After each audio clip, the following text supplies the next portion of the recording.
My ex Rose, and I have a son, Jason. He is 15 years old. We broke up when Jason was 5. Rose has Jason on weekends. Rose married her now husband when Jason was 10. Her husband has 2 children, they are 17 and 16 and live full-time with them. Jason has a few chores when he's with them and easily takes care of them, while his step-siblings don't do theirs and Rose take care of them. This has been the only point of contention between our son and her. He has talked with her and even went to therapy. It was when Jason was 12 when we switched days. We stayed like that for a year and a half, but since things never really got better, we went back to our initial agreement. The situation is still the same, and a year ago Jason came to me complaining about it. I had run out of things to say to him when it comes to this subject, so I threw almost the same pep talk my old man said to me when I was about the same age as him. I told him that I understand that it sucks. While they can't do anything, you can do everything. You can cook, clean, do well in school, drive, handle your own money, and you even know how to handle the bills, and I'm not counting the things you've learned from your grandparents and your uncle. I can send you to live alone right now like my old man did with me, an inside joke. And I wouldn't worry, because even if you don't know how to do them, you take the time to learn. You are already ahead of many kids your age, even ahead of some adults. Do your part, and as long as she doesn't make you do their chores, let your mother take care of it. Just focus on spending time with her the way you've been doing so far. The world is going to hit your step-siblings hard one day. Jason took it well, and things have been going well until yesterday. He went out with his mother, and when they returned, they found their house a complete mess. I don't know what they did, but it was bad enough that Rose snapped and finally forced them to clean the house. The kids tried to get Jason to help them because they were struggling, but he refused, claiming it wasn't his mess. They kept nagging him, and Jason told them that I was right. They are really useless. His mother asked him if I really said that. He said I didn't, but it can be summed like that. He called me at night telling me that he probably got me in trouble and explained the situation. Rose with her husband came today about what I said. I told them that I never called them useless and explained what I said. But useless never leave their minds, and told me I'm an asshole and to stay out of their business. Rose and her husband comments were more about her kids, who I don't care, but when it comes to my son, of course I will. Jason wasn't standing there looking smug and calling them useless. He was in his room minding his business. The constant nagging and his mother's inability to stop them make him snap. That's when he called them useless. He knows he should ignore them or be more tactful, but I get it. His patience has limits just like everyone else. He apologized to his step-siblings before he came back to my house yesterday. He also apologized to me for kinda throwing me under the bus, but I told him it was unnecessary, everything cool between us. Why did he keep going to his mother? He wanted. Last year he was on the fence about going back, but after our talk, he finally accepted that his mother wasn't going to change, and he decided to work around that because he still wanted a relationship with her. Their relationship actually got better, but after what happened, their relationship is going to change. We have to wait if it is for better or for worse. Him and I talked, and he's still thinking about what to do, but he says that he'll probably do what he had planned last year. He will spend time with her but will not go to her house anymore. He's taking a few days to let things settle down, and then he'll let his mother know. She is not going to like it, but alas, she's not in a position to demand or ask. I had a 1967 Impala 4-door that I bought in February 2019. A couple months ago I bought my first house that had a 2.5 car garage. I moved the car in and started tearing it down for a complete restoration. I had the body in one bay and the chassis in another, plus the whole garage filled with parts. About 2 months ago my girlfriend came to live with me during this whole crisis, and the whole time has hated that car. She wants to park in the garage, but I have 2 acres of land with a lot of nice places to park under shady trees, or hell, even in the barn if it has to be inside. I tell her tough luck, it's my house and it's not like I can just throw it back together real quick. Anyways, I was out of town for a couple days on a business trip for the small local company I work for.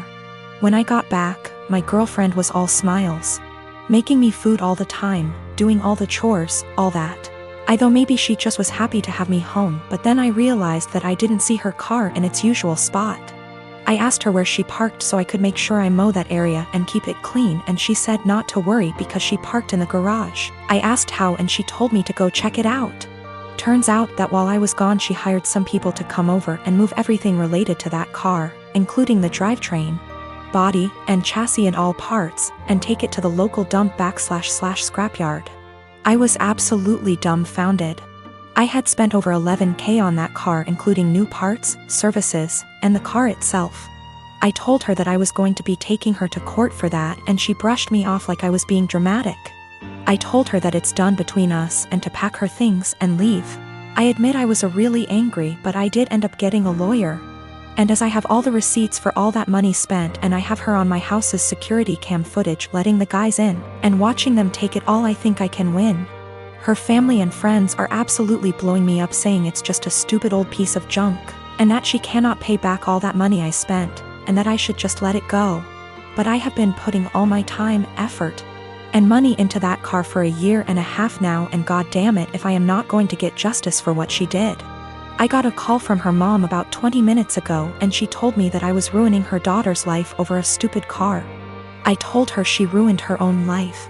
I've been gathering documentation and stuff, and I'm about to head down to the police station and file a report, as suggested by Lots here. Went to the police station last night, was told to come back in the morning. Just got back and filed an official report against her for grand larceny and grand theft auto. I showed them all the receipts I had for the car and the footage of her letting the guys come and take it, as well as the title for the vehicle in my name. They said they will be in contact with all three parties, me, XGF, and junkyard guys, soon, and they will hopefully be able to recover some or all of the car. Just have to wait now. The junkyard guys apparently were in the middle of hiding it when the police came to ask them questions. It was on a forklift, and they were gonna put it on top of a pile of cars that was hidden behind more piles of cars. They said it was theirs and they had the title, but obviously didn't have the title for it, and since they matched the VIN on the chassis and body to the VIN on my title, it was obviously mine. I know at least one person there has been arrested. I think he was in the camera footage I talked about earlier, but if it was the boss or whomever, or even his specific charge. They also told me they would be looking into this specific junkyard for any other vehicles reported stolen. They said they haven't been able to get in contact with my ex just yet, but they're working on it. I'm just so glad they found my car.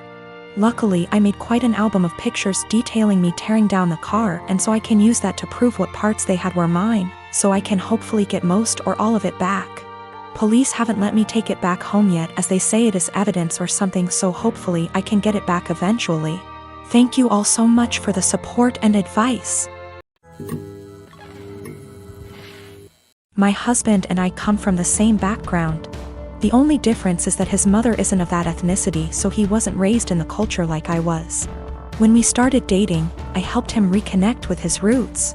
This eventually led to him reaching out to his estranged father's family and becoming close with them. I think my mother-in-law has sort of held that against me ever since. Throughout the course of our relationship, she has made multiple comments about how she doesn't like the amount of emphasis I put on my heritage. When we told her I was pregnant with twins, she later said something about not wanting her future grandchildren to care about that stuff like I do. I've learned to ignore her comments because trying to explain myself to her has never helped. And I try to avoid conflicts whenever I can. My husband and I decided that the babies would have a first name from our culture, and their middle name would be a typical American name.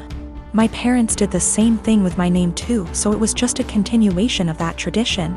My mother-in-law ended up seeing texts between me and my husband where we said the middle names.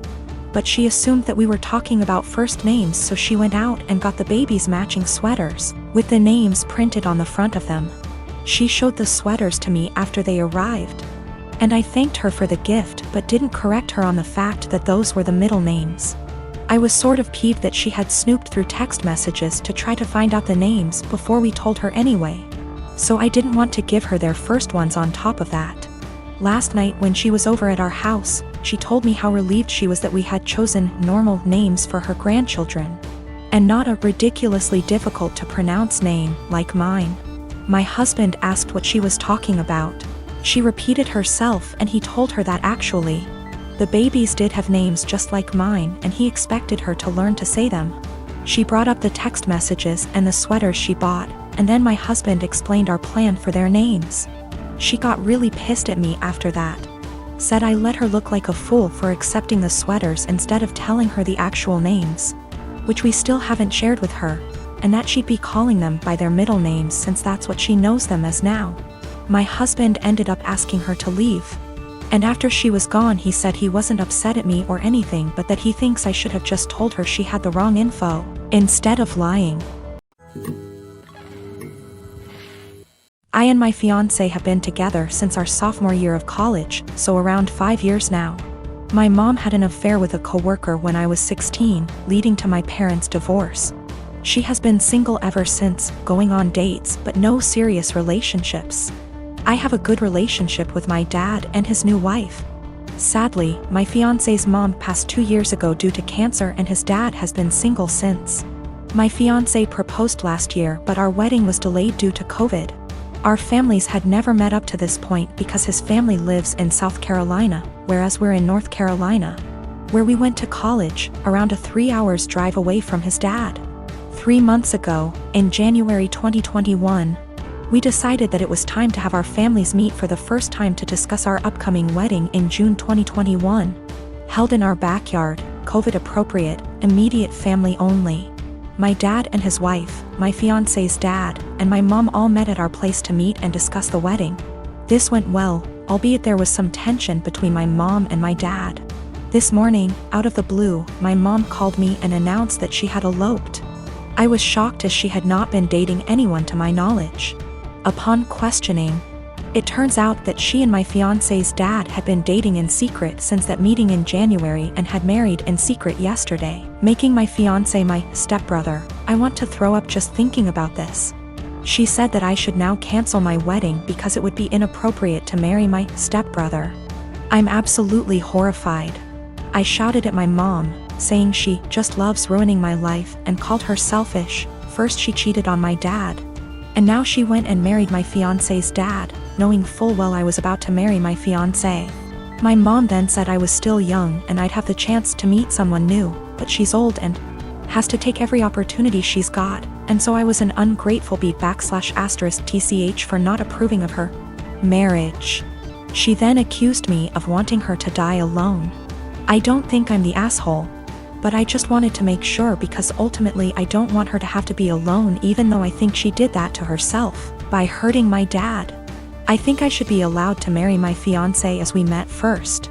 I'm also 12 weeks pregnant with my fiancé's kid, so that complicates matters more. We haven't told anybody yet. I don't know much about whether it's legal to marry your stepbrother.